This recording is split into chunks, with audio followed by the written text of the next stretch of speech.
Lo primero hoy día es poder saludarlos a todas y a todas y poder agradecer la oportunidad de poder compartir con ustedes un poco de lo que ha sido mi experiencia a lo largo de estos 2 años y medio. En julio del año 2019 me nombran como directora de la educación pública, cargo elegido por alta dirección pública, siendo la primera mujer que ocupa este cargo en una institución completamente nueva y con el mandato recibido del presidente de la República en ese momento de tener que implementar la ley 21.040. ¿Cuál es la importancia y la trascendencia que tiene esto principalmente? Primero, que es una ley que es aprobada en el gobierno anterior y tiene que ser implementada por este gobierno. Por lo tanto, a la base trae un problema bastante complejo, que es el problema político, es decir, cómo implementamos aquello que nosotros no estuvimos de acuerdo en que se llevara adelante.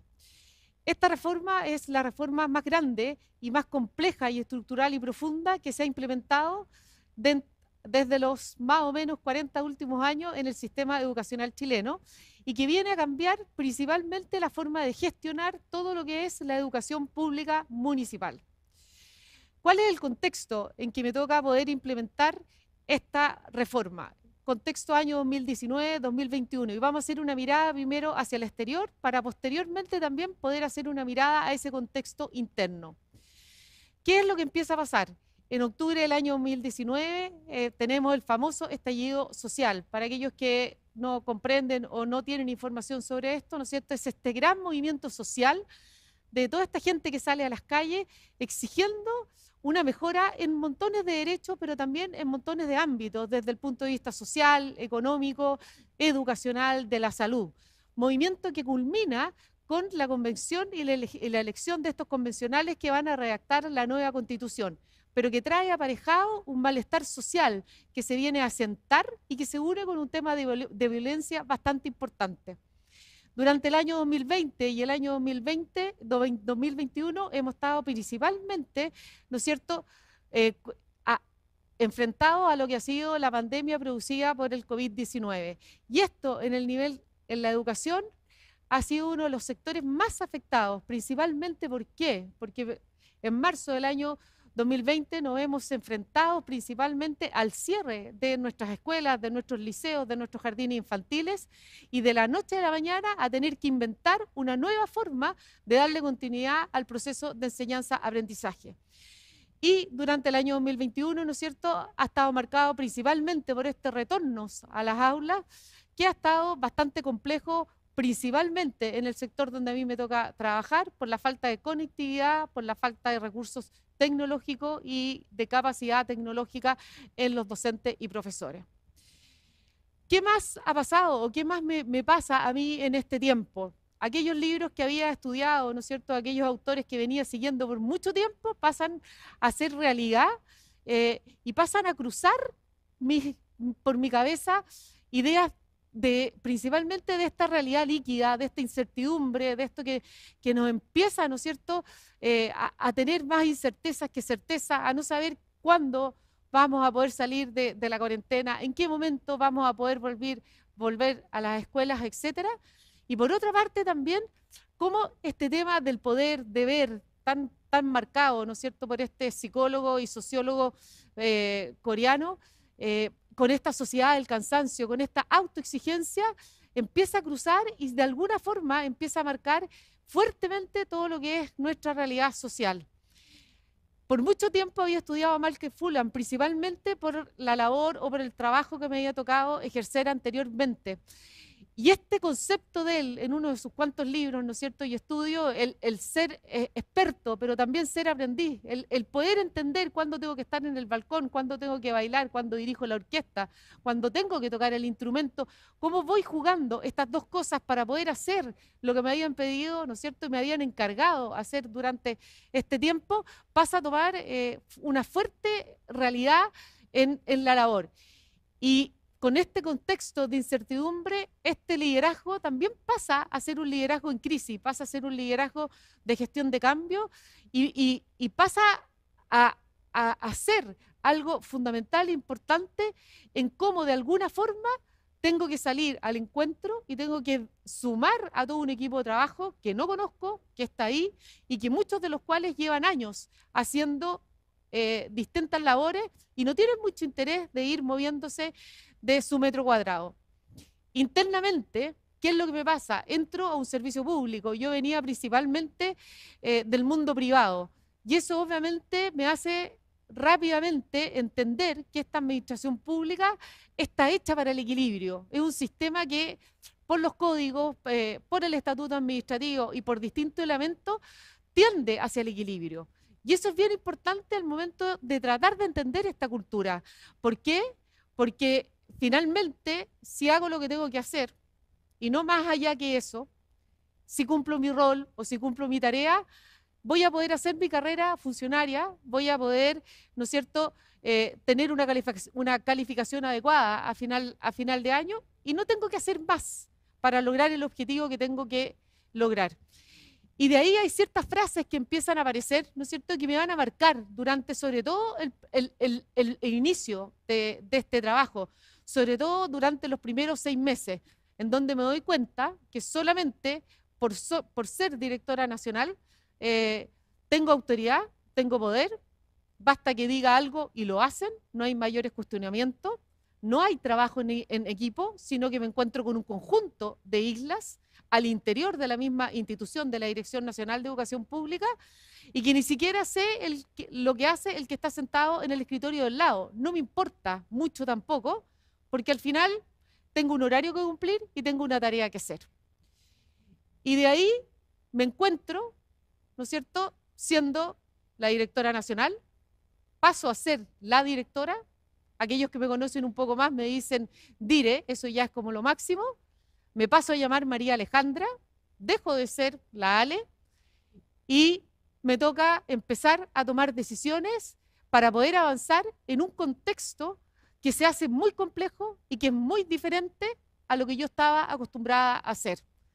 Por lo tanto, tengo que empezar a aprender, tengo que empezar a reaprender y a buscar distintas fórmulas dentro de mis propios recursos para poder lograr movilizar primero a mi equipo interno y posteriormente salir a movilizar todo el sistema educacional municipal que tengo que empezar a traspasar para crear estas nuevas instituciones. Sin olvidar, además, que soy la primera, que soy profesora y que ocupo este cargo, mujer además, pero que la frase "yo no soy política" no me empieza a servir mucho, porque al final me empiezo a dar cuenta de que finalmente la política tiene que ver con el servicio público y que da lo mismo cuál sea la ideología que esté por detrás, sino que ese sentido republicano es lo que tengo que poner en la mesa. Y que el no ser política o no tener experiencia política va a ser de los primeros grandes tropiezos que voy a tener, porque la confianza en el otro se va a poner en duda en muchas situaciones, sobre todo cuando hay que discutir y hay que pelear cosas que son importantes y trascendentales, y lo que prima es el interés personal y no el interés de los niños de la educación pública. Y así se inicia este camino. Por lo tanto, recurro a mis recursos personales. Y lo primero que tengo es decir, ok, tengo clarísimo la mano en el pulso del tiempo. Y ese pulso del tiempo y ese contexto no es fácil. Todo lo contrario, es un contexto externo bastante adverso, con un sistema interno que busca el equilibrio, por lo tanto que se pone en tensión constantemente este servicio con lo que está pasando afuera. Y lo segundo que me propongo es que todo cambio tiene que ser sin perder mi identidad. Tengo que volver a ser esa profesora y tengo que volver a ser la Ale. Por lo tanto, lo primero que se va a poner en la mesa, bueno, ¿cómo lo hago? Así, con la fe práctica en la Divina Providencia. Y desde aquí es donde empiezo a avanzar y empiezo a mover. Y me doy cuenta que la única forma en que puedo mover primero a mi equipo interno para que se ponga en el servicio de la gran tarea que tenemos que hacer es que tenemos que ser capaces de descubrir esa identidad, esa misión, ese sentido de propósito que tiene la Dirección de Educación Pública, y eso lo tengo que hacer desde mi propio interior, es decir, con mis propios recursos. Y desde ahí tengo que empezar a movilizar un sistema que en verdad en los primeros inicios es bastante desconocido para mí. Y así empezamos a avanzar lentamente con el equipo, teniendo presente estos tres grandes elementos. Primero, no voy a liderar, sino que voy a ejercer el liderazgo, porque tengo clarísimo que tengo que tomar decisiones, tengo que elegir cuáles son aquellas batallas que voy a dar, cuáles no voy a dar, cómo las voy a dar, cuáles son esas prácticas que tengo que erradicar para poder lograr el objetivo. Tengo que observar para poder entender con profundidad esa cultura que tiene, ¿no es cierto?, elementos que son difíciles de sacar, como los valores, los comportamientos, las normas, las formales, las informales, una cultura que está llena de siglas y que en su inicio, además, a propósito, para hacerme sentir mal, en cierto sentido, y marcarme que venía del sector privado, me hablaban en siglas. Empieza a aparecer el FAEP, la DEP, los PMG, los CDC, tantas siglas que al final son propios de una cultura y que tienen un significado por detrás. Pero también me doy cuenta que lo más importante acá es escuchar. Y alguien por ahí, de aquellos que me acompañaron en un inicio, me dijeron, no se te olvide una cosa, el buen político y en política se escucha hasta que uno se agota. Y de esa forma empiezo a avanzar, de esa forma empiezo a levantar los elementos que son importantes. Durante 6 meses empiezo a conocer dónde me estoy moviendo para después empezar a hacer alianzas, buscar quiénes van a ir conmigo en este camino, poder reinterpretar para poder, ¿no es cierto?, intervenir. Y nunca olvidar que siempre voy a tener que estar en el balcón, con esa capacidad de estar mirando el sistema, de tomar perspectiva para escoger el momento adecuado de cuando bajo a bailar con el resto y cuando me tengo que retirar y volver al balcón. Y así vamos avanzando. Y lo que hago primero es cargar de propósito. El objetivo era que los 150 funcionarios que habían en ese momento pudieran soñar conmigo y pudiéramos en conjunto construir un sueño de esa educación pública que queríamos para el año 2025.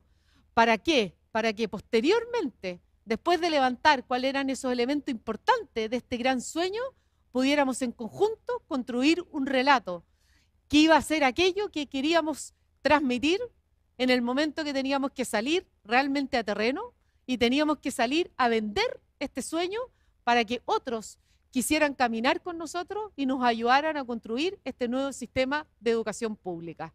Y así partimos, convocamos a todos los funcionarios y soñamos en conjunto. Y construimos esto, en el fondo que fue lo más importante, que fue ese sentido de propósito, fueron esos valores y fueron esos comportamientos, esos elementos que debíamos tener para construir ese relato en común. Lentamente y de a poco se fueron sumando, lentamente y de a poco se fueron creyendo en este sueño. Y yo diría que lo más importante que pasó, que lentamente se fueron comprando que esto valía la pena y que necesitaban unos de otros para poder avanzar, que necesitábamos ser equipo, dejar de ser isla, para poder asumir este gran desafío y poder empezar a implementar esta gran reforma. Construimos un relato que es un cuento. Esto después se hizo un video, que es el video que hoy día ocupamos cada vez que llegamos a un territorio, cada vez que llegamos a una comuna, en donde les decimos que inician su periodo, ¿no es cierto?, de traspaso o inician lo que hoy día en Chile se conoce como la desmunicipalización. ¿Qué significa eso? Que todos los establecimientos educacionales que hoy día tienen como sostenedor a un municipio pasan a ser parte del Estado y pasan a ser administrados por estas nuevas instituciones que son los servicios locales de educación. Y este relato es lo que nos ha inspirado. Este relato es lo que hoy día uno encuentra en todas las paredes de cada uno, ¿no es cierto?, de los edificios o de los 3 pisos que componen la Dirección de Educación Pública. Este relato es lo que ha llegado a las comunas más lejos, a los lugares más insólitos y que ha permitido que otros compartan nuestro sueño. Y estos son algunos de los aprendizajes de este tiempo que me parecen que son fundamentales y que tienen mucho que ver con lo que habló Jorge en un inicio. Es decir, cómo finalmente esta institución o este sistema público que tenía mucho de ego empieza a transitar, ¿no es cierto?, a un mundo o a una institución en donde los egos van quedando al lado y vamos construyendo unos con otros y vamos dándonos cuenta que sin el otro no podemos avanzar. Vámonos dando cuenta que cada uno de nosotros también es original, que cada uno de nosotros tiene algo que aportar. Esto lo hago principalmente y lo he hecho vinculándome con cada uno de mis funcionarios, con los 150, y hoy día tenemos un poco más, acercándome principalmente a saludarlos todos los días en la mañana. Mi primera rutina en la mañana es bajar a cada uno de los pisos y poder preguntarles cómo están sus hijos, en qué los puedo ayudar y que si tienen alguna problemática. De alguna forma, esta cultura pública de lo público se empieza a romper. De alguna forma se vuelve a poner en el centro a la persona. Y ellos se van dando cuenta, incluso se empiezan a conocer entre ellos, como son 3 pisos, dificulta el tema del conocimiento. Y estos elementos han estado presentes durante estos 2 años y medio. Hoy día ellos mismos dicen y se reconocen como un equipo, primera cosa. Antes ni siquiera se reconocían como un equipo, ni siquiera internamente, las mismas áreas o los mismos departamentos. Hoy día somos capaces de tener proyectos en común. Y de esta forma es que hemos sido capaces de poder avanzar en un sistema que es bastante adverso, en un sistema que muchas veces es muy frío, de ponerle un poco de calor humano, de ponerle un poco de sencillez, de humildad, pero también de poner en el centro aquello que realmente es importante, darnos cuenta que unos con otros podemos ser capaces de construir y de marcar una diferencia en un sistema que es tan frío. Y estos han sido algunos de los resultados de lo que hemos tenido durante estos 2 años y medio. Es bien interesante que en una de las tantas entrevistas, lo que más se destaque como titular, salga la palabra acompañamiento, es decir, que lo que se reconozca hoy día en los territorios y que marca la diferencia con el sistema anterior, es ese acompañamiento que se hace en cada una de nuestras escuelas, en cada uno de nuestros liceos y jardines infantiles, en donde llega alguien que antes no llegaba. Hoy día hemos llegado a escuelas que nos dicen hace 10 años que no nos venía a visitar nadie, solamente a preguntarles qué necesitan y cómo están hoy. Y hemos logrado marcar diferencia, hemos logrado ser un nuevo sistema de educación pública en donde la centralidad está en la persona y que a pesar de todo este contexto adverso, difícil, hoy día podemos decir que entre todos construimos educación pública de calidad para Chile. Muchas gracias.